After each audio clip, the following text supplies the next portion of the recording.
तो British parliament ने सबसे पहला टैक्स लगाया इस देश पर, जिसका नाम रखा सेंट्रल एक्साइज ड्यूटी।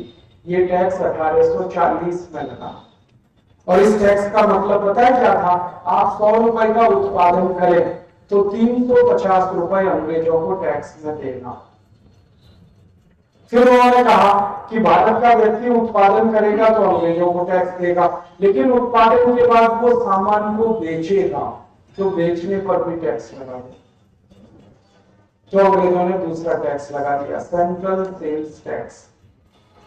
फिर अंग्रेजों की पार्लियामेंट ने कहा कि भारत का व्यक्ति अगर बेचेगा तो मुनाफा कमाएगा, तो उसके मुनाफे पर भी टैक्स लगा।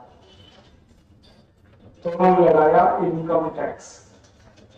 फिर उन्होंने कहा कि मुनाफा कमाएगा और सामान बेचेगा तो एक गांव से दूसरे गांव में जाएगा, तो सड़क पर से जाएगा तो एक टैक्स और लगा दो उसके, रोड टैक्स।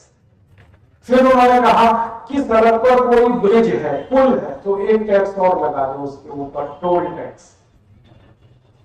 फिर अंग्रेजों ने कहा कि जिस गांव में प्रोडक्शन करता है उस गांव के नाम से टैक्स लगा दो, म्युनिसिपल कॉर्पोरेशन टैक्स। फिर अंग्रेजों ने कहा जिस गांव में सामान लेके आ रहा है, गांव की एंट्री पे भी टैक्स लगा दो, ऑक्ट्रॉय। फिर उन्होंने कहा कि भारत का व्यक्ति कुछ भी पैदा करेगा, बेचेगा, प्रॉफिट कमाएगा, तो प्रॉफिट में से वो घर बनाएगा तो घर पर टैक्स लगा दो, हाउस टैक्स। फिर उन्होंने कहा कि कुछ और प्रॉपर्टी बनाएगा घर के अलावा तो प्रॉपर्टी टैक्स लगा दो। फिर घर को खरीदने और बेचने का काम करेगा तो इस काम का ड्यूटी लगा दो। ऐसे करके अंग्रेजों ने 23 टैक्स लगाए, 23, और टैक्स लगा के इस देश को लूटना शुरू किया।